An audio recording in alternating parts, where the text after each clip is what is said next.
Labrīt! Šodien Mārtiņu dienu rīts. Sveiciens visiem Mārtiņiem, un noteikti katra sevi cienoša saimniece mājās ir sagatavojusi zosi, lai vakarā būtu gards cepetis. Bet es šorīt gribētu runāt par ziemu. Jā, tieši tā par ziemu, jo ziema vairs nav aiz kalniem. Un, manuprāt, ir pēdējais laiks sākt domāt par Ziemassvētku dāvanām.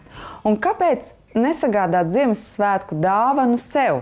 Un vislabākā dāvana, ticiet man, ir veselība. Tāpēc šorīt studijā esmu aicinājis doktoru Mauriņu Vēnu klīnikas vadītāju Uldi Mauriņu. Labrīt! Labrīt! Ļoti gribu noskaidrot, vai Ziemassvētku laikā jums būs kādi īpaši piedāvājumi klīnikā? Mums regulāri klīnikā ir dažādi interesanti un jauni piedāvājumi, bet, protams, šogad, tuvojoties Ziemassvētku laikam, man radās ideja, kad mēs nedaudz mainīsim to, kādā veidā mēs dodam tās atlaides vai tos īpašos piedāvājumus. Un es domāju, ka šīs izmaiņas būs arī turpmāk tādas. Tātad mēs gribam dāvināt mūsu īpaši lojālajiem pacientiem, tie pacienti, kuri ir saņēmuši pie mums privilēģiju kartes, tās var iegūt salīdzinoši vienu, aizpildot nesarežģītu formu internetā, un tad, teiksim, šī karte tiks izgatavota un 2 nedēļu laikā tiks atsūtīta uz mājām, un šiem te privilēģiju karšu īpašniekiem mēs esam sagatavojuši dāvanu.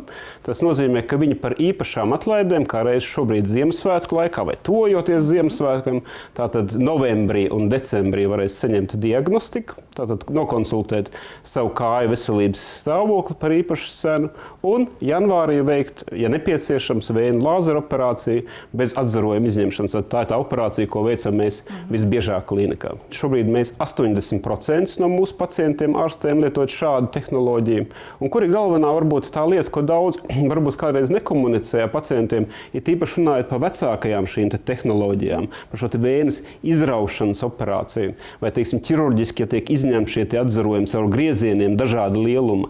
Tā lielākā problēma saistībā ar šīm operācijām, bet jebkuru ķirurģisku iejaukšanos pacienta kājā, ir tā, ka viņam ir iespēja attīstīties dažādām problēmām vai komplikācijām saistībā tieši ar šo ķirurģisko iejaukšanos, jo mēs ņemot ārā vēnas, diemžēl neizbēgami tiek bojāti lielākā vai mazākā apjomā arī audi ap vēnu. Un tie ir ļoti nozīmīgi cilvēkam, lai viņš varētu tālāk kvalitatīvi funkcionēt bez problēmām. Un tā ir ne tikai nervi un tātad jušanas traucējumi, kas ir iespējami, kas paliek, teiksim, izmainīt ādas jušanas turpmāko dzīvi, nerad arī pēc tādām traumatiskām operācijām, bet daudz bīstamāk ir limfadu bojājumi. Tātad šajā gadījumā, kad mēs izraujam vai izplēšam šīs vēnas no cilvēka kājas, vai, teiksim, arī pat ļoti precīzi preparējot, ir iespējamība, ka 50% gadījumu attīstās kādi jušanas traucējumi, un otri 50% ir limfadu bojājumi. Kas notiek, ja ir šie limfadu bojājumi? Un tas ir bēdīgs stāsts, jo regulāri man nākās konsultēt pacientus, kas ir ārstējušies citās klīnikās, kas ir senāk ārstējušies, un kuri saka, ka, ziniet, doktor, tas ir skaisti, ko jūs man stāst par tām vēnu operācijām, bet redziet, manis toreiz izoperēja vēnas pirms 50 gadiem vai 30 gadiem vai 20, un tikai tad man pa īstam tās problēmas sākās. Tas saistīts tas, ka cilvēkam šķidrumu no kājām transportē ne tikai vēnas, bet arī limfadi. Un, ja tiek bojāta limfadi, tad veidojas limfātiska tūska, kas bieži komplicējas, teiksim, ar rozes iekaisumiem, citām problēmām, un tā smagākā forma kādreiz, kad cilvēkam tā kāja pieaug ļoti liela, tā ir elefantiāzes forma, un tā jau ļoti būtiski apgrūtina cilvēku dzīves kvalitāti pēc tam. Un tātad tie mūsu pētījumi pamatā, un arī tas, ko esam darījis beidzamos gadus, ir tas, kādā veidā mēs varam samazināt šo ar operāciju saistīto traumatismu. Un mums izdevās pierādīt, ka cilvēkam mēs pirmo soli operācijā izoperējam tikai slimo stumbra vēna lāzeru, ko mēs apstrādājam, tad pēc tam apmēram 80% gadījumu pacientiem nav nepieciešama nekāda tālāka ārstēšana. Pacienti ir apmierināti ar šo rezultātu. Un tādā veidā mēs varam ļoti būtiski samazināt, tad mēs par 80% varam samazināt šo te zemādas cilvēku vai cilvēku kājas audu traumatizāciju operācijas laikā. Ja cilvēks ir izlēmis Ziemassvētkos uzdāvināt šo te dāvanu veselībā, ieguldījumu, skaistas kājas, Bet tomēr, kā būs veikta tiek operācija un kā ar kompresijas zeķiem? Es domāju, neviens no mums negribētu Ziemassvētku laikā svētkus pavadīt kompresijas zeķēs. Tā ir taisnība atkal, un šeit man atkal jāsaka, pirmkārt, mēs sadalām jautājumu divās daļās. Pirmkārt, tā ir skaista dāvana, vai nu pašam sev, vai kādam tuviniekam, jo šobrīd, kā es minēju, ar 20% atlaidi jums ir iespēja tātad veikt šo diagnostiku šī mēnesī, tātad novembrī un decembrī, un arī iespēja kā dāvanu karti uzdāvināt to kādam radiniekam, kuram jūs zinat, un redzat, ka noteikti ir vēju problēmas, to jūs redzat pēc tā, ka viņam ir izspiedušies vēju mezgli, vai ir jau kāds ādas izmaiņas, vai arī uzdāvināt pēc tam jau šo dāvanu karti operācijai. Tātad tā ir iespēja, ko var palikt zem eglītes, vai nu pašam sev, vai kādam sev tuviniekam. Un otra lieta, ja mēs runājam par kompresijas zeķiem, tad mēs tikko vasarā vēl veicām ārkārtīgi plašu pētījumu, varbūt jūs atceraties, mēs arī šeit to stāstījām, kur mēs izoperējām 3 mēnešos, vasaras mēnešos 700 cilvēkus, vairāk nekā 1000 kājas, lai vienkārši mēs izpētītu to, kādas tad ir, vai tas ir iespējams. Un mums izdevās pierādīt, ka vasarā pacientiem bez jebkādām problēmām mēs varam ar šo visjaunāko tehnoloģiju, jaunākās paudzes lāzervadiem, to nevar izpildīt ar jebkuru tehnoloģiju. Mēs varam ārstēt pacientam šīs vējas, neizņemot atzarojumus un bez kompresijas zeķiem. Tas nozīmē, ka šajā gadījumā arī izoperējot, veicot vēju operāciju janvārī, jūs tikpat pēc tās operācijas, jūs sākot ar nākošo dienu, bez kompresijas zeķiem varat nodarboties ar sportu, jūs varat, ja jūs braucat uz siltām zemēm atpūsties, jūs varat sauļoties, ja jūs dodaties slēpot vai nodarbojaties kalnu slēpošanu, jūs varat slēpot. Tātad uz lieliem kalniem aizbraucot, tomēr slodze ir diezgan liela no paša rīta līdz vakaram uz slēpēm. Jā. Arī tāda nav jāskatās. Tā nav nekāda problēma, jo tas atkal šobrīd ir diezgan tipiski tas, ka pacienti uzreiz ļoti īsā brīdī jau pēc operācijas atzīmē, ka kājas kļuvušas būtiski vieglākas un viņa slodzes tolerē daudz labāk nekā tas ir bijis kādreiz. Tas nozīmē, protams, arī aizbraucot uz kalniem, tad var pilnā apjomā nodarboties sportu. Mūsdienīgi vēja ārstēšana atšķirās arī ar to, ka pacientam kā reiz ir ieteicams tanī pat dienā vai nākošajā vairāk kustēties, staigāt, nodarboties sportu. Kāpēc? Tāpēc, ka mēs tajā brīdī uzlabojam vielu maiņu atkal kājās, tad līdz ar to dzīšanas procesi notiek labāk, jo tur, kur ir labāka vielu maiņa, ir labāk šie dzīšanas procesi, kā arī plūsma pa dziļajām vēnām ir ātrāk, kas atkal samazina ar dziļo vēju trombozu saistītās komplikācijas. Jo, piemēram, šajā pētījumā, ko mēs tikko veicām uz ļoti lielu pacientu skaitu, uz 1000, mēs izoperējām tādu 1000 kājas, 700 pacientus, mēs pierādījām, ka pie mūsu šīs tehnoloģijas ir ļoti niecīgs dziļo vēju trombozes risks, tas ir apmēram 0,1–0,2%. Tas ir būtiski zemāks pie tās tehnoloģijas, ko mēs pielietojam, nekā starptautiski atzītais standarts. Jo, piemēram, ja mēs skatāmies kā būtiskākā komplikācija, kas vienmēr visu vajag dziļo vēju trombozi, tad parasti pie vēju operācijām šis risks ir ap 1%. Pie konvencionālām operācijām, tad pie tām operācijām, kur vēju izrauj, tur tas ir apmēram 5%, 5 reizes augstāks. Bet pie šīs tehnoloģijas, tās jaunākās tehnoloģijas, ko mēs lietojam mūsu klīnikā, tas risks ir būtiski zemāks, tas tikai 0,2 aptuveni procenti. Tātad sportot un kustēties vajag, bet vai tas vispār būs iespējams vai nesāpēs? Atkal ļoti labs jautājums. Sāpju līmenis, un to mēs arī pētījām, jo tas viens no maniem pirmajiem pētījumiem, ko vispār es kādreiz veidu. Šobrīd klīnikā mēs esam veikuši jau 12, vai turpinās 12 dažādu pētījumu. Pirmais bija, kā samazināt pēc vēju operācijām sāpju līmeni. To, ko mēs šobrīd esam pierādījuši, ka pacientiem sāpju līmenis, un arī visai šai grupai, ko mēs analizējam, tādi 700 pacienti vasaras mēnešos, sāpju līmenis pēc operācijas operēt 1 vai 2 kājas bija vidēji pirmajā nedēļā 0,6 līmenī. Tas ir tāda skala. Nemaz, ir skala no 0 līdz 10. 0 vispār nav sāpes, 10 maksimāli iespējamās sāpes, ko cilvēks var iedomāties. Ja? Kad viņš jau guļ gultā vaidu un viņam gaida, ka kāds viņam palīdzēs. Tad šeit bija 0,6. Tas ir vienkārši pirmajā nedēļā ir neliels pavisam diskomforts pa vēju gaitu. Tas varbūt salīdzināms tāds diskomforts, ko jūs jūtat kājās pēc intensīvākas fiziskas slodzes. Tas salīdzināms varbūt ar to diskomfortu, ko parasti mēs jūtam, ja mēs intensīvi slēpojam kaut kur alpos, kad tas parasti attīstās mums 3. 4. dienā, kad vairāk negribās izkāpt. Tas ir jau 2–3 līmenī, tad šajā gadījumā pavisam viegli, sāpi, kaut kāda diskomforts, nesāpes, diskomforts pārstāt to vēju gaitu.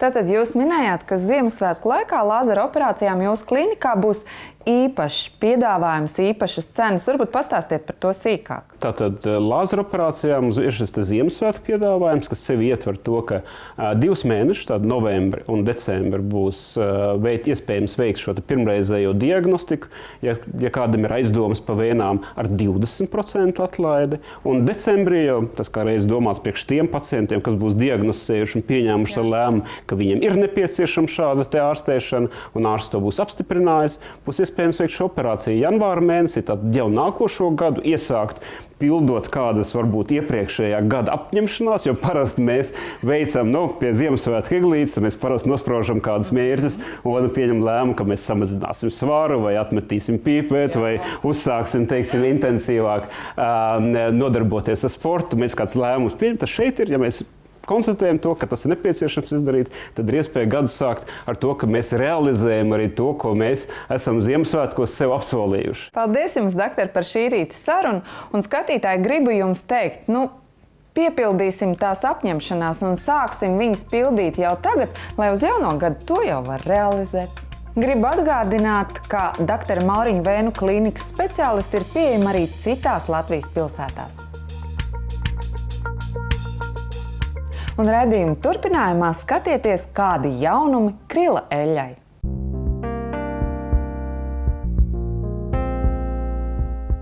Lai arī mūsdienās moderni ir būt veselam un bieži uz profilaktiskām pārbaudēm pie ārsta nāk gluži veseli cilvēki, joprojām vislielākā mirstība Latvijā un visā pasaulē ir no sirds un asinsvadu slimībām. Stresa, pārslodzes un apkārtējās vides ietekmēs sirds slimnieki mūsdienās kļūst aizvien jaunāki. Tādēļ kardiologi pievērš lielu uzmanību sirds veselības profilaksei, omega-3 augstskābju klātbūtnes nepieciešamībai ikdienas uzturā. Svarīgi šīs augstskābes uzņemt ar uzturu tādēļ, ka viņas netiek organismā sintezētas, un šīs augstskābes uzņem ar zivīm galvenokārt. Arī riekstos, augu eļļās ir šīs augstskābes, taču ar uzturu mēs nevaram uzņemt pietiekami daudz šīs augstskābes, līdz ar to viņas ir nepieciešams uzņemt papildus, kā uzturu bagātinātājus. Pacienti, kuriem nepieciešams omega-3 augstskābes, dalās divās grupās. Tiem, kuri omega-3 augstskābes uzņem ikdienā profilaktiski, tātad visiem, kā arī pacientiem, kuriem jau ir kāda sirds saslimšana. Šīs devas augstskābēm atšķirās. Ir minimālā efektīvā deva, kas ir šīm augstskābēm. Tas ir sākot no 600 mg omega-3 augstskābes.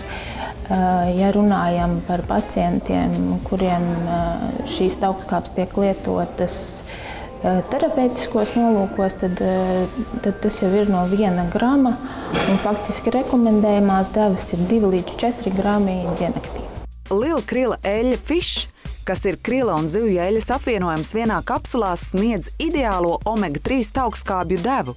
Lila krila eļļa Fish, pateicoties krila eļļā esošajiem jūras fosfolipīdiem, palīdz efektīvāk uzsūkties zivju eļļā esošajām omega-3 augstskābēm. Lila krila eļļas Fish sastāvā esošo zivju eļļu iegūst no mazām zivīm, Peru anšoviem. Tās dzīvo ļoti īsu mūžu. Pretēji lielajām zivīm savā organismā nav uzkrājušas daudz toksisku un pat kancerogēnu vielu. Viens no norādītājiem uz neveselīgu dzīvesveidu neapšaubām ir liekais svars, bet viens no aptaukošanās iemesliem mūsdienās ir arī izjauktā dabiskā attiecība starp omega-3 un omega-6 augstskābēm. Lielākais tauku daudzums veicina iekaisuma procesa attīstību organismā, kas arī ir ļaundabīgo audzēju izraisītājs. Visizplatītākais Latvijā ir krūtsvēzis. Audzēju veicinošie faktori, ko pacients nespēj ietekmēt, ir dzimums, vecums un iedzimtība. Liekais ķermeņa svars ir viens no krūtsvēža izraisītāju faktoriem, pret ko pacients var pacīnīties pats. Ņemot vērā, ka krūtsveids dominējoši ir sievietēm pēc 50 gadu vecuma, par to tiešām sabiedrībā būtu jārunā, ka jebkura svara samazināšana, proti ar jebkurām metodēm, vai tā būtu pareizāka ēšana, lielāka fiziskā aktivitāte vai cita veida, protams, ir arī ceļš uz riska mazinājumu. Es vēlreiz uzsveru, nevis 100%, bet mēs tomēr iespēju robežās darām, ko mēs varam, lai šo risku mazinātu. Ko jūs varat teikt par omega-3 augstskābju ietekmi uz mūsu kopējo veselību? Jau krietnu laiku pasaulē ir pierādīta omega-3 augstskābju vispārējā ietekme labvēlīgā uz mūsu organismu. Tas būtu uz vairākām organismu svarīgām sistēmām, gan sirds asinsvadu sistēma ar spēju mazināt holesterīna līmeni, uzlabot asinsvadu sieniņu stāvokli, gan uz mūsu smadzeņu šūnām spēju pasargāt tās no kaitīgās vidas un šūnu bojāšanās aknu šūnas. Tāpat tās ļoti nozīmīgi sievietes veselībai mazināt dažādus iekaisuma procesus organismā un saglabāt mūsu darba spējas. Lielkrila eļļa fish – augstvērtīgs krila un zivju eļļas koncentrāts. Ideāls omega-3 augstskābju risinājums vienā kapsulā. Draudzīga cena.